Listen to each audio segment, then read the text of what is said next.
office hours where we hop on here, right here, online, YouTube, LinkedIn, to answer whatever questions that you guys have about startups, about fundraising, about traction, about all the things related to launching and scaling a startup. Super happy to be back. Cameron will be joining in a little bit, so we'll have our friendly banter in just a little while. But for now, ready to dive in and do some questions. Now, couple of things up top. If you want to ask your question live, we always prioritize the live questions, so drop those questions down in the chat. You can submit a question in advance. If you go to tractionlab.io, there's a place to submit your question online, just like these fine people have done, and we'll make sure that those questions get asked, gives you a little bit more room, and you maybe get a little comment on your screen. So you can do that. Also got some fun announcements coming up, but we will return to those shortly. For the moment, let us hit the questions. So let's do it. Let's dive in. First question. This is a B2B SaaS startup targeting HR teams at the paid pilot stage, and they say, our sales cycle is like 6 months and we are running out of money. Do we go down market to smaller companies that decide faster, or stick it out with enterprise? We have a couple of deals that feel close, but they've felt close for a while. Okay, cool. So we had a question similar to this a few weeks ago. I think it was a different company, but it's a common question. Is like, okay, the trade-off when you target enterprises, they have bigger budgets, they often spend a lot more money, and so that's awesome. And the trade-off for that, though, is that you have much longer sales cycles. So that just kind of is what it is. That's the reality of targeting enterprise. Should you go down market is a much more complicated question, and I want to answer from two different perspectives. The first perspective is just the cash flow sales perspective, and I think this is what you're asking here. Does it just make sense to go after the smaller ones? Now, do we know that the sales cycle is 6 months? You said the sales cycle is like 6 months. Do you know that it's like 6 months? What's the sample size in that? You're just at the paid pilot stage. So do we have one that took 6 months to close and we've never closed any others? Or have we closed 10 and they've all closed between 5 and 7 months? So it's like 6 months that they close. And so we have a few others that are at the 4-month stage and they feel close. And like that's a scenario when it's like, okay, we can predictably maybe say that 6 months is average. But if we don't know that, then making a big decision about like, do we switch markets, do we not, is really underdetermined by the evidence that we have, because we have such a small sample size that we actually don't know what the real sales cycle to expect is. The other thing is that these are paid pilots, and so that might throw things as well, subject to a number of details, how you're doing that, how you're acquiring them, and so forth. So that is kind of how I'd say that. Like, be careful about making a big decision unless you actually understand the data there. And the other thing that I want to say is, like you said, these deals have felt close, but they felt close for a while. Do we know enough yet about the customers, about their buying behavior, to be able to assess the actual likelihood to close? And it doesn't need to be like, okay, we've closed 100, because obviously you haven't. You're at the paid pilot stage. So I'm not asking for conclusive proof that you're able to do that, but you should be able to, even after a couple of them, sort of identify, okay, we need these people in the room. These how they make these decisions. Here's how they made these decisions in the past. And so here's how we're going to, count ourselves as at the 75% mark, or 75% likely to close, or something like that. And so if you know that, you can take some of the vibes out of this. But otherwise, feeling ready to close really, really risks being that it's just a vibe that you're feeling, and you're picking up on all the good, all the good moods and the compliments and everything that are coming in, but they really don't have any intent to purchase, or at least not with any urgency. So beware of that flag as well. Now, I said I wanted to answer this question from another perspective, right? Like, should we go down market to companies that decide faster, or stick it out to enterprise? The other perspective I want to come back to that is the potential for growth. So when you pick your early segment, you are not picking the only market that you will address. You're picking the entry point into the market. You're picking the wedge. And so sometimes it makes more sense for that wedge to be enterprise, and sometimes it makes more sense for that wedge to be smaller companies, based on the market dynamics and based on who is most underserved at the moment. So if nobody's being well served, then that creates a set of opportunities. Then we have to look at, all right, what are the other competitors? Who's likely to enter this space? Like, what's on the horizon for this? How are these other companies going to solve something like this? And then we can look toward, like, what is the market that's important to capture sooner, because they're the ones who are going to get swept up later, and it's going to limit our ability to expand. Alternatively, if there is one or the other that does tend to be more underserved, then that's the wedge that we go attack, and then we worry about crossing the chasm later. So there's some things to keep in mind there.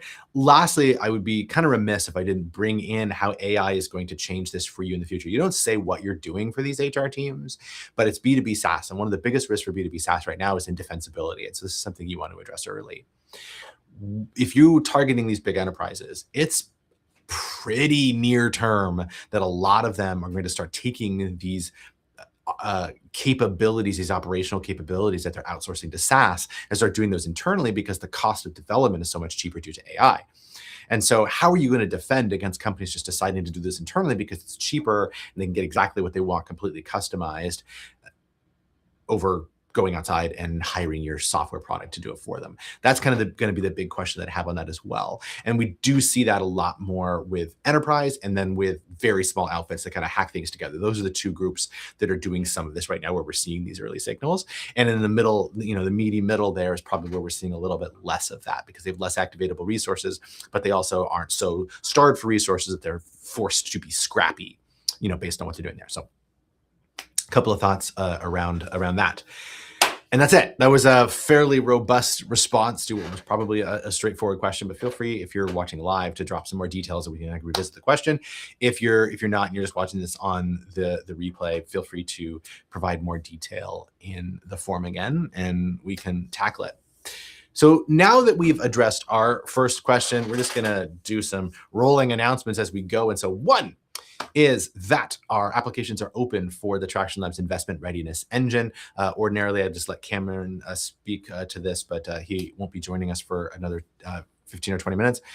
And so I will do my best. But the basic premise of the investment readiness engine is that we're going to partner with a small set of companies within the Sacramento area for 9 months and help them on two fronts. So one is on the investment readiness side, actually getting all of the practical things to make sure that you're just literally deal ready, but then also all of the things that make you more attractive to investors. This is not storytelling. This is actually about being investment ready and having sufficient conviction that you're then able to transfer that conviction to an investor, so the investment readiness side. And then the second thing that we're working with companies on is in the repeatable engine of growth and making sure that you have a robust system of getting toward that repeatable engine of growth.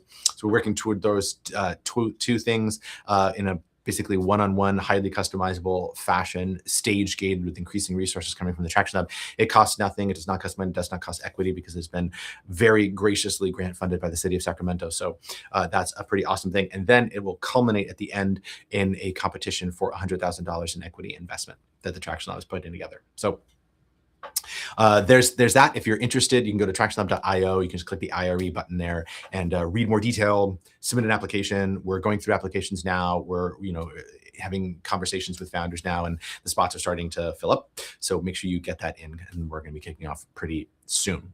All right, more announcements, but we'll do another question first. So this other question is, let's see, in this startup type is other. So I'm not sure. By definition, I guess I'm not sure what kind of startup that is. All right, so other, but they say their product is live, but they are pre-revenue. They're targeting women 35 to 55. It's a pretty broad customer base. One of our biggest challenges has been introducing a product that doesn't really fit neatly into an existing beauty category. Consumers are conditioned to think that brows require daily makeup routine or professional service. So introducing a semi-permanent solution that applies in about 30 seconds and lasts for days, requires education as much as innovation, and I'd like to come in for a pitch review. So hopefully you got the pitch review done, as we did our office hours last week or so for some of that pitch prep. Because I know who you are based on the product that you're doing there. Hopefully you got that. If not, hit us up. Happy to help you out. So hit us up. And if anybody out there, also, if you're trying to, review your pitch, for fundability and you want to really level that up, hit us up. It's something we might be able to help you with. Okay, so there wasn't really a question here, but I see what you're pointing at, is that we're doing something that people have been doing one way for a very long time, and we're giving them a way that's better, but it's different. And because it's different, it requires them to think differently. And because it requires them to think differently, that makes the sales cycle harder. So as soon as you start getting into this territory that's requiring education as well as innovation, then one of two things is likely true. And so one is that we are either maybe too early in the curve. So one of the big things in fundraising that we talk about is timing. So like the big three is like, is team, traction, and timing are kind of like the early things that we look at there, plus the TAM. So maybe there's like 4 really early ones. But timing is really important. It's the why you, why now question. And this is like something I think a lot of founders overlook, but the way to rephrase it is, why not do this a year ago? Why did we not do this a year ago? And why are we not doing this a year from now? Why is right now, July 2026, why is now the right time to actually start tackling this? And part of the reason for that is that if you have a market that's sufficiently uneducated about the thing that you're doing and you try to go do that, then you're going to be educating them first. Education is really expensive. We don't know right away how much of the education is actually going to convert to sales at the end. And sometimes that's immeasurable, because then we're just at this general awareness and the sale comes in much later. And so we can't really tie the two together. So we don't really know what works. And so in other words, we're too soon. So if you think about like that, hockey stick L curve, if you're just like of market adoption, if you're too early in that process, you're going to burn all of your cash educating the market. And then what's going to happen is a second player comes along and they capture all of the market share. And because they are fresh, they're new, the audience is warmed up, and they have all this capital that you no longer have because you spent it educating for them. Wasn't that nice of you? So that's really dangerous. To be early is really, really dangerous. And people say, look, oh, we were ahead of our time and all that. That's not a good thing. To be ahead of your time is not a good thing unless you have a means of waiting out the education, which is usually really expensive.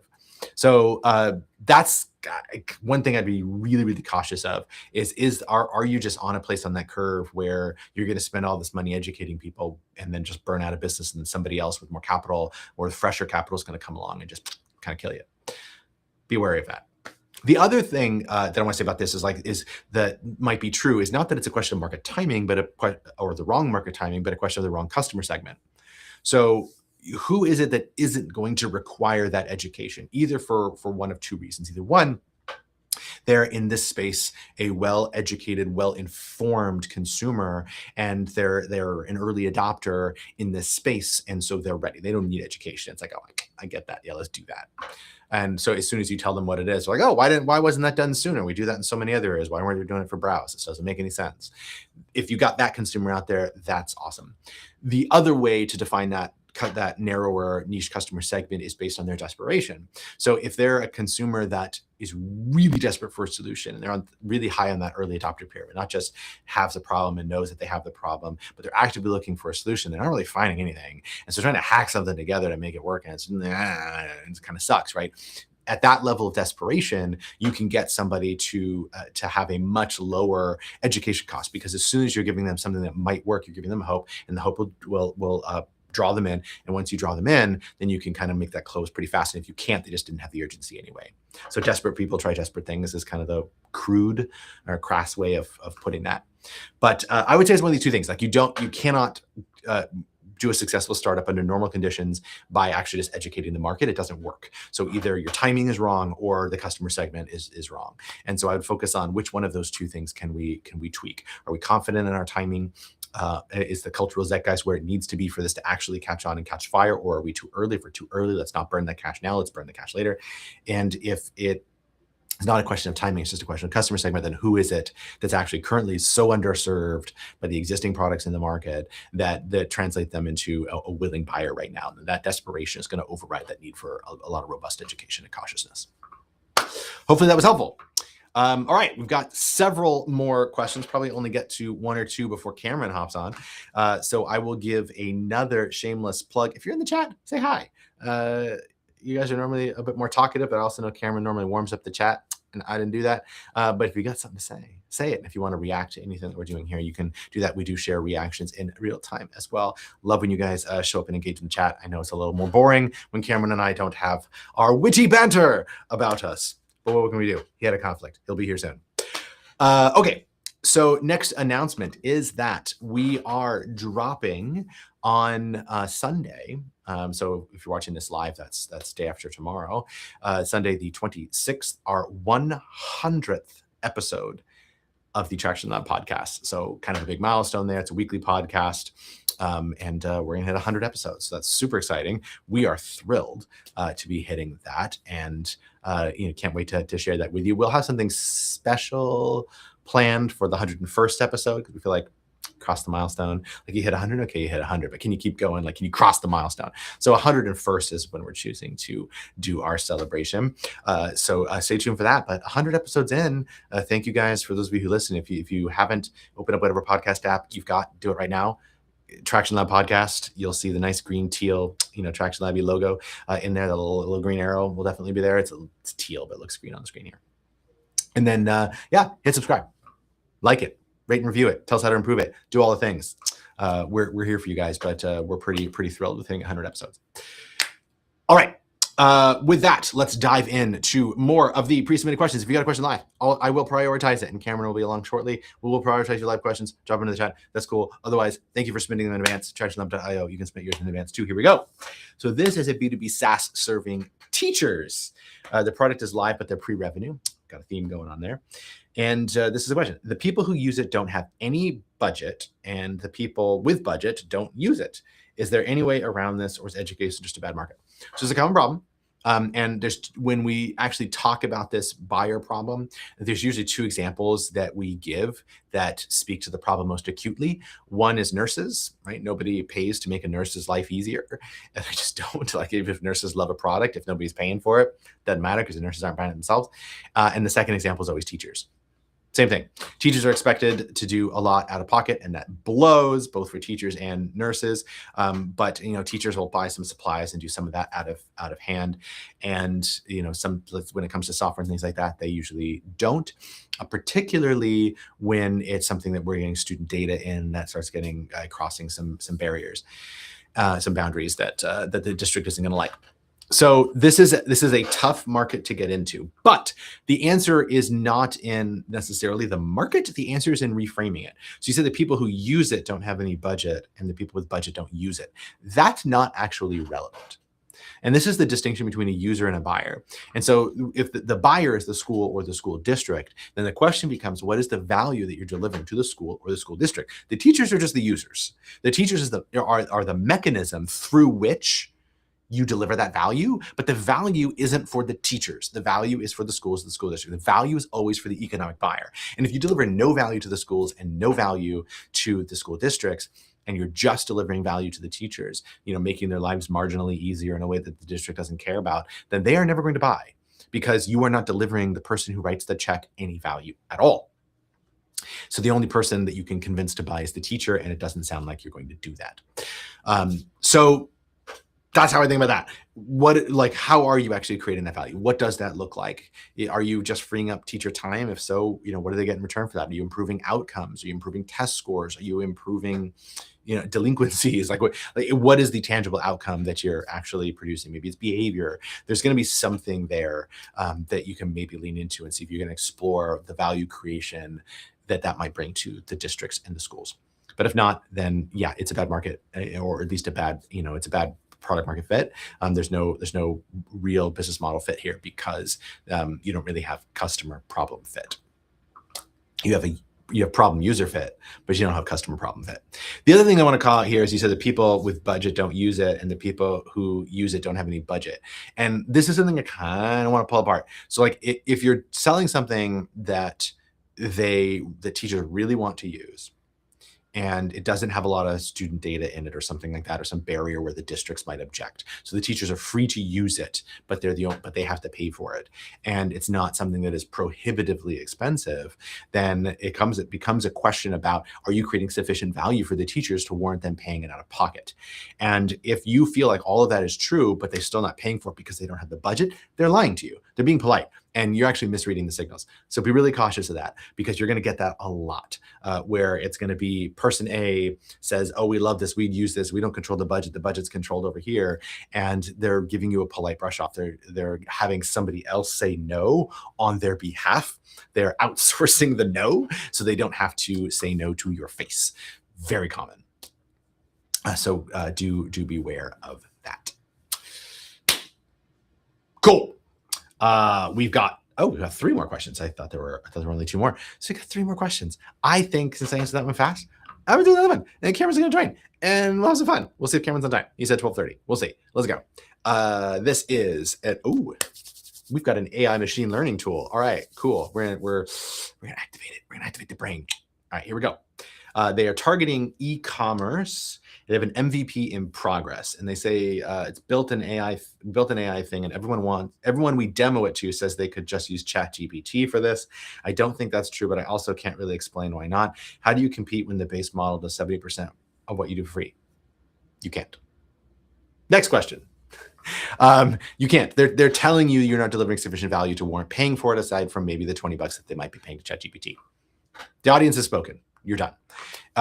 You have to be delivering very clear value above and beyond existing solutions, particularly when you're talking about something like AI, where they're getting a good enough answer, and they are telling you that it is a good enough answer, that you're getting a good enough answer out of ChatGPT. And if you can't explain why it's not, then it's true. Like, it's not even not true, it's true. If you can't explain why, it's what you're doing is better than ChatGPT, it's not functionally. It's just, or practically, it's just not. Sorry. That's a bit of bum news, and I apologize for having to be the one to deliver that. But this is why we call it a startup reality check. There's a little dose of reality you just get hit in the face with. But that's a really, really big thing that I think you actually have to confront here. So I want to dive into this a little bit more detail, though. So how do you compete when the base model does 70% of what you do for free? You can't. But then we need to turn to what is it that you could do that would be defensible against a generic AI model. And so this is going to be, is there proprietary data or learnings over time, all those kinds of things that are going to make you superior to the model because you have either a RAG or some custom data set or your own model built on top that is sufficiently powerful. And that's not an easy thing to do. The other thing that might be is customized specifically to them.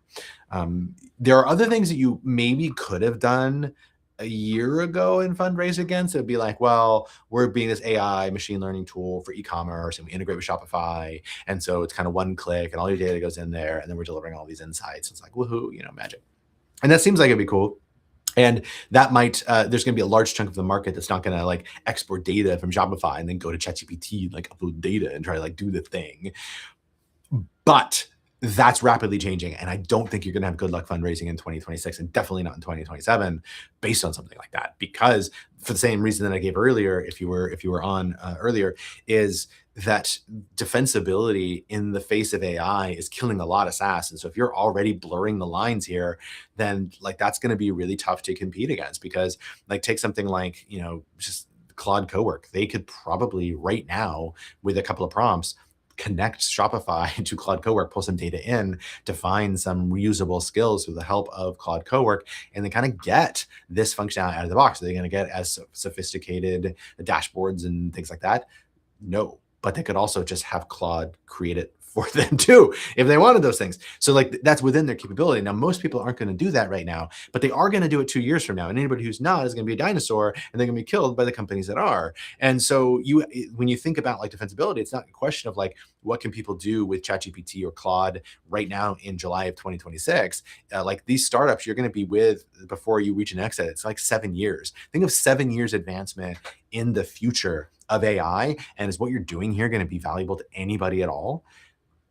Probably not with something like this. So so you need to think about defensibility from a much longer term perspective. How are you going to be defensible against anybody just building something like this internally, even if, again, it was better than what ChatGPT gave you out of the box, which they're telling you 70% of it is not, or they're telling you none of it is better. And you're saying that, well, maybe 30% of it's better. So you're starting from a weak position with no long-term defensibility, subject to a lot of details that you haven't given me. There's no there. Like this isn't going to go anywhere because you're just kind of stuck here. So it's like, assuming everything that I said, assuming all the assumptions that I make about what we're working on are right, then like it's time to take a step back and say, what problem are we trying to solve here?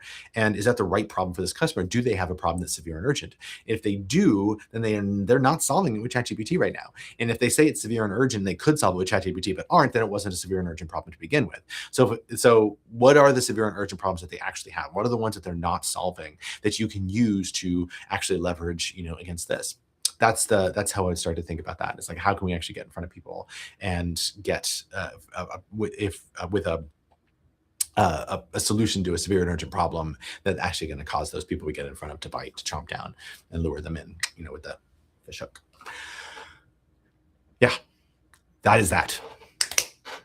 That's all I got to say about that. Next thing, announcement, and then we do have two more questions, and Cameron should be hopping on anytime. We'll see. I know he's finishing an event, and so did it end on time? Is it going to end on time? Who knows? That's the fun. But more announcements. So I already mentioned the investment rating ascension. Applications are over. Come, get some help on your company's investment readiness and on your engine of growth. Compete for $100,000 in equity investment. So you can do that. The Traction Lab podcast 100th episode is dropping in 2 days. That's really exciting. We're excited about that. Come celebrate that milestone with us.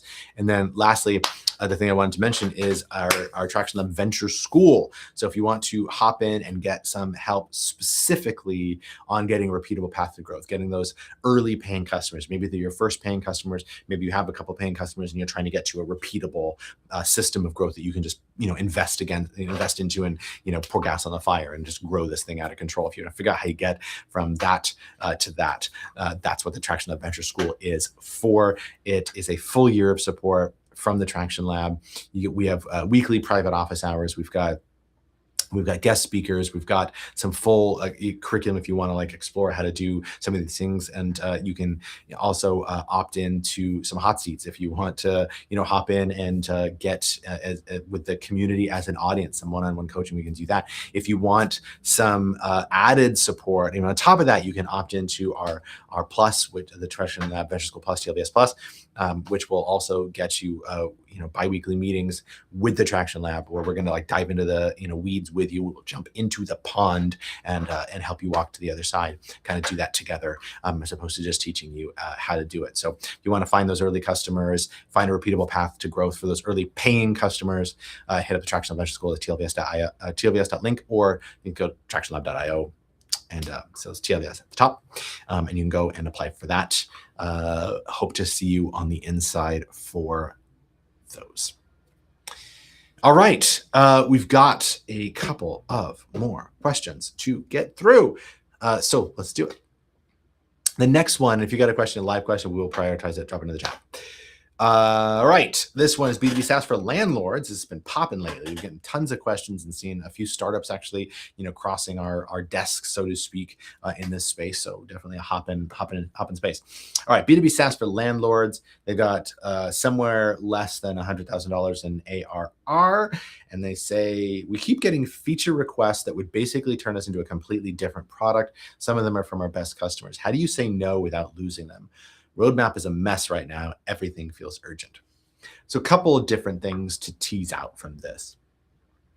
So a roadmap being a mess, that's something every startup goes through at some point. And where everything feels urgent, that's totally normal. But if everything is urgent, nothing is urgent.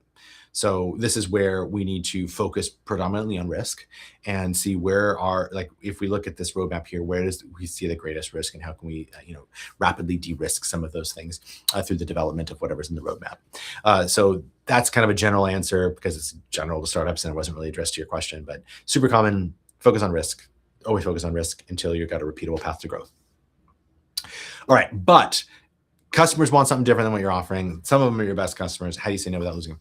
So it sounds like you've already decided to say no, which I think all things being equal, kudos. Most founders are going to try to find ways to say yes, and you're trying to find a way to say no. I like that. I think it's a good default position. One follow-up on that is you keep getting these feature requests, and I understand they turn you into a different product. Is that different product better? Is it more profitable for you as a company? Is there more market there? That's one question that's at least worth a little exploration, because you got it repeatedly. The second thing I want to know is, absent building it, what is the actual risk of churn? How central is the feature request that they're asking for to their selection of your product? What's the alternative for them? What are they going to choose instead? What if that is going to actually lead to a retention problem? Because if you don't actually have a retention problem with saying we're not going to build these extra features outside the scope of our core product, then we're talking about this for nothing, because they're not going to leave you anyway. If they are going to leave, then that's going to open up a whole box of questions, because I'm going to wonder why. Are they leaving because they were signing up for some value that they thought that they were getting that they're not getting? That speaks to our ability to grow in the future. So if they thought the value proposition was different, and now they're like, hey, can we get these additional features? That sort of that's going to speak to your ability to acquire customers in the future, and then you're going to have an ongoing retention problem simply because there was just a misalignment with the customer and with the product. The another string like thread to pull at there would be, are they going to leave because they are going to go to a competitor? And then in which case, like, I have questions about that. And like, how are we differentiated from them? Is this a question of they just weren't part of the underserved segment that you're going after? And so like, we just have to accept the cost of business and we're going to lose them. And that's kind of the way that it is. Or we have to, again, go back to the first thing and like figure out how we actually, tackle that opportunity if we should. If they're not going to a direct competitor, then what are they doing instead? Are they saying like, oh, well, we were solving this, really need this other thing, can't do it, we're going to home grow something, or we're going to, throw something together with Claude Code or whatever else? If it's in that category, then I also have some follow-up questions about their severity and urgency and why this feature is so central to what they're doing. But all of those things at the end of the day are really just different facets of the same cube, which is looking at who is actually our early adopter, who's actually the customer that we're trying to serve. And that customer that we're trying to serve, are they particularly underserved? And if they are particularly underserved, is that underservement that they have tied in any way to this particular block of features? Because if not, then it's like, well, we can sacrifice the features and not lose our wedge into the market that we were tackling. If we can't, then we have a problem with the definition of our underserved segment, that they may still be underserved, which is how we acquired them, but we have missed a key need that they have that's going to override their underservedness in other ways. And then we have to find a way to factor that in or redefine a new customer segment. That's that.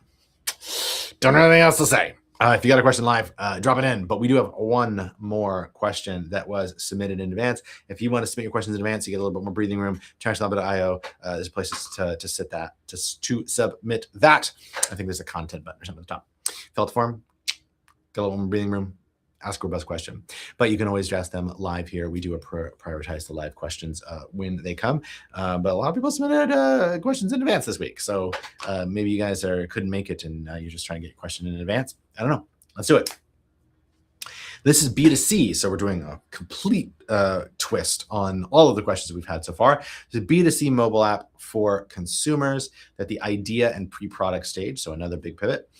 All right, how much validation is enough before you build something? I've talked to like 20 people and they all say they'd use it, but I keep reading that people lie in those conversations. Don't want to waste 6 months building the wrong thing. Yes to all of it. It's not about how much validation is enough. It's about when you get to a consistent story. And the problem here is I don't care if 20 people said that they'd use it. I don't care what they say.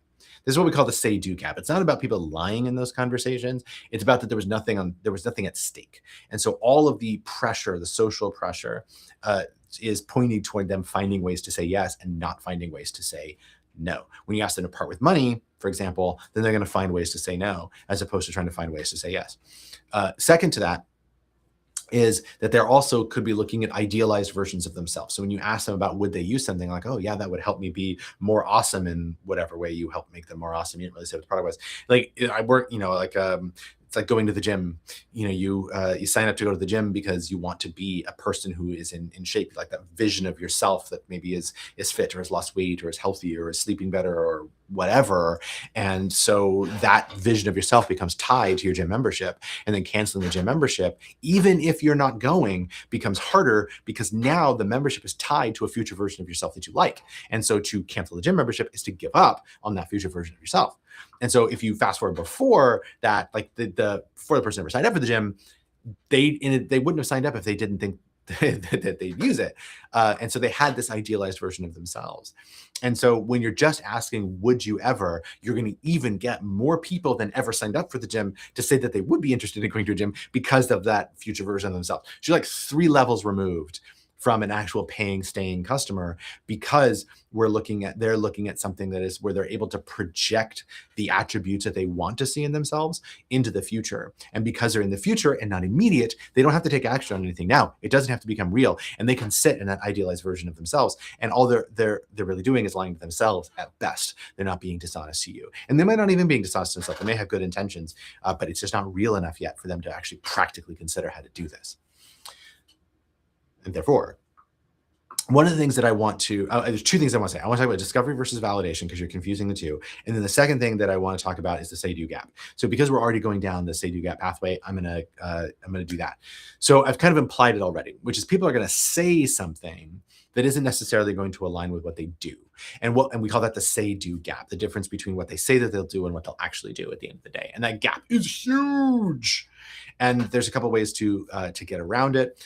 But the kind of important thing to note with the say-do gap here, with people saying that they're going to do something and the ability to do it, has to do with the difference between interest and intent.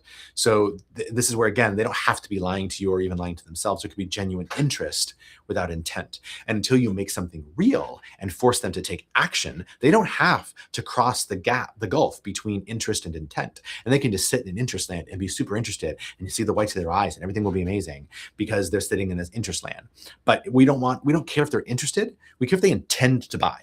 And so we have to get them into intent land. And the way to do that is to make something more immediate, to force them to make a choice today, literally today, that will cause them to separate out in their own mind interest from intent. And it'll also allow you to separate out the customers who are interested versus from the customers who actually intend to buy. And the way that we do that is by making an ask of them. There are 4 asks that you can make. We call this the 4 asks of the TEAM framework, TEAM, and that stands for time, effort, access, and money. So money's the obvious one.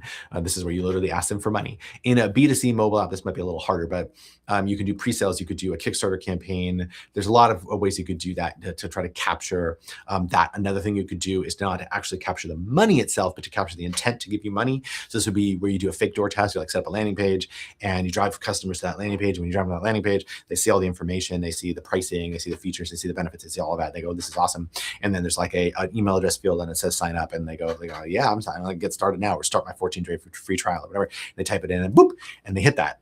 And then you take them to a page that says you're added to the wait list. So there's no product behind it, but they intended to sign up for a free trial. And so they intended to invest into this, or at least they were intending to start the free trial in order to invest in this. It's called a fake door test. It's different than just putting somebody on a wait list, because they're not intending to be on a wait list. They're intending to get started. You tricked them. They thought that they could get started and they can't. And so we're actually capturing more of that intent than that interest. So I put that in the money category as well. So money is the easy one, but now let's go back to the top, because time, effort, and access are a little bit less self-explanatory. Time is you can ask them for more time. So if you have one conversation with somebody and that's the end of it, fine. But what if you ask them for some time? What if you ask them to have another conversation with you, to hop in and do a welcome, Cameron?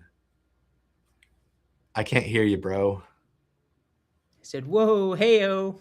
There you are. Yeah, hey-o, hey-o. Welcome back from camp or academy or whatever it's called. They're one and the same, aren't they? They are indeed. But you can we're on question the last question in the doc there, the chicken scratch. I copied in there for you, cool. So you can go ahead and read that kind of while I'm rounding it out here. Cool.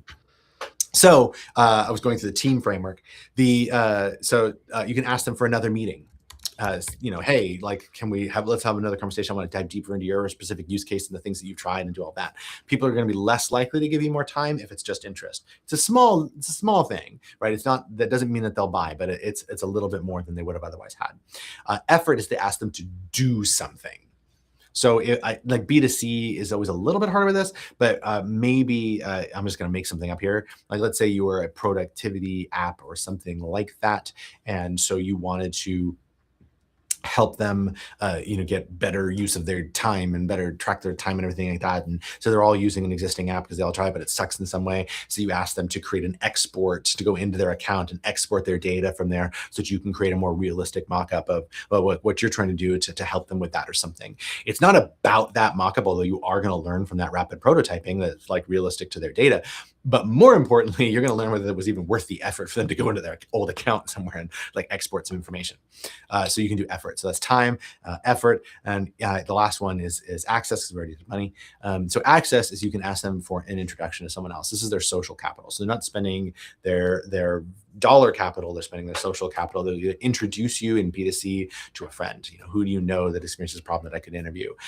People aren't going to do that unless they feel that there's something interesting there. There's something more than interesting there. And again, it's a proxy signal. It's not a direct signal. Time, effort, and access are proxy signals, whereas money is the actual signal. But that does give us that little bit of confidence, a little bit of conviction that there's more than just mere interest, and there might be crossing into intent on that. So I kind of shredded this one to pieces, Cameron, and we talked about say, do, gap, and team. But the thing that I said that I wanted to come back to before you hopped on was I think that they're mistaking discovery and validation here. So I didn't know if you wanted to kind of talk about that distinction a little bit. For sure. Awesome. Well, thanks for teeing that up. I think to answer your question or the framing you bring in, JDM, so that comes from the 4 steps of the epiphany. So customer discovery, customer validation, customer creation, and then company building. And in the early stages of any venture, you're really in that space of customer discovery, and then you move into the validation space. And oftentimes where you hear the term pivot is basically you've gone to market in the sense of trying to validate it, and then you need to come back because one of your assumptions, whether it was the person, the promise, or the product, didn't necessarily land. And so in the case of Josh bringing this in was you said you've talked to 12 people and you're trying to validate it. And so what we should be really doing at this early stage is really not even necessarily being ready to build what we're trying to create. We should be trying to unearth problems worth solving. And so we should be building a persona and an assumption of what problems they particularly have and which problems have high urgency and severity. And through these conversations, we want them to self-report or have this problem resonance with these problems that have high urgency and severity. And so when we have that, then we've identified the root thing that they're going to be solving for. Then we can actually see what the solution would be and what particular features would map to the needs that they have, and then ultimately what benefits we would offer based on the wants that they have. And so, but I think what we're jumping straight into the validation is saying, hey, would you buy this? You might get a lot of people saying, yeah, we're interested, sign me up for whenever you fully launch, right? And it's because we're kind of putting the cart before the horse versus truly them, us talking to 20 people, and amongst those conversations, they're self-reporting this problem with high urgency, high severity. And so in a predictable way, when you get in front of this type of person, that they're going to self-report this particular pain point, and that they're doing certain things to try to solve them, but what they're doing to solve them right now isn't landing with them. And so therefore they're looking for something better, and not just something incrementally better, but 10 times better, because it's one of the major things that they're trying to solve for. Awesome. Well, cool. Well, that was our last pre-submitted question. The chat has been quite quiet today. Man, it's because you weren't letting us down. They're letting us down. They come here for you, not for me. I bet they're gonna just start hopping right in as soon as we prime the engine here. So let me get the fingertips going. Let your fingers do the walking. Is that how to say? Yeah, they walk up and down the keyboard. All right. Well, while you're doing one last block of shameless plugs that I've all shamelessly plugged already.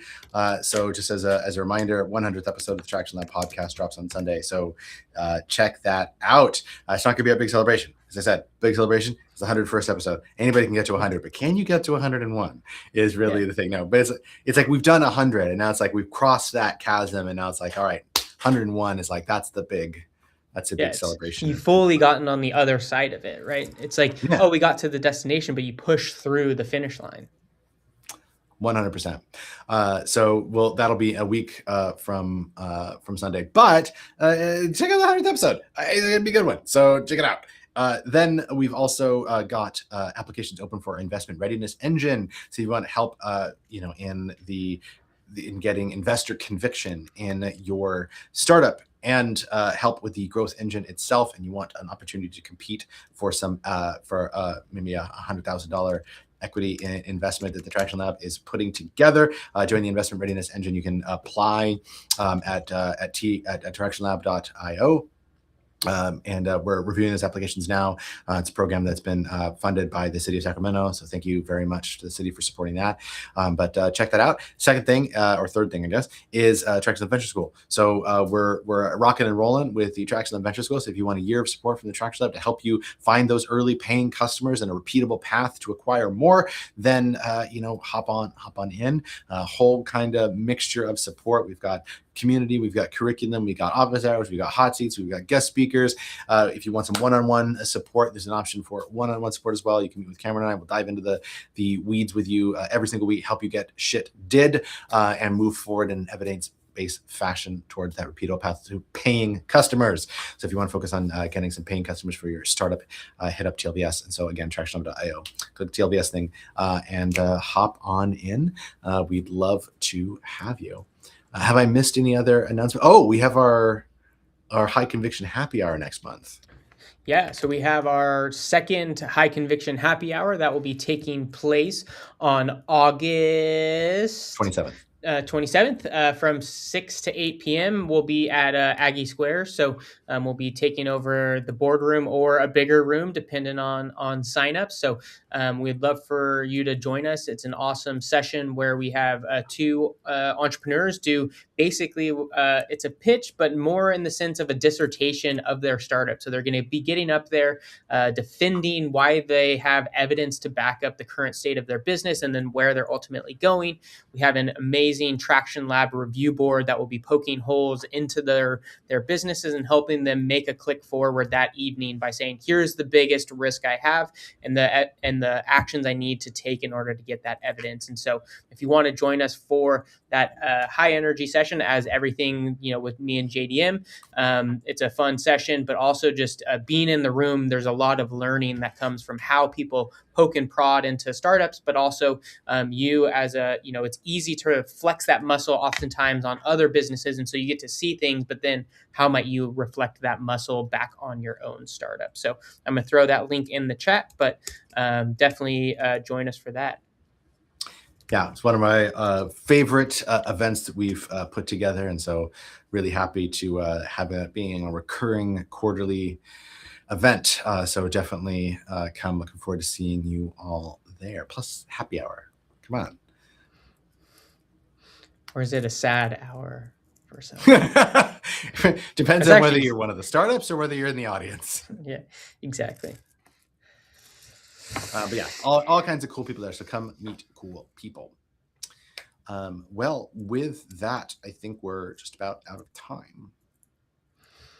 I think so. But thanks for those that did plug in. Really appreciate those that submitted ahead of time. You kept us alive today, or else, we would have closed up shop nice and early. So thanks for those pre-submitted questions. Thanks, JDM, for leading the charge and letting me add into the last one there and fill in the space. But be sure to tune in to our podcast, so 100th episode. But the big celebration would be the 101. And after that, don't hesitate to reach out. We look forward to seeing you about the ecosystem. Awesome.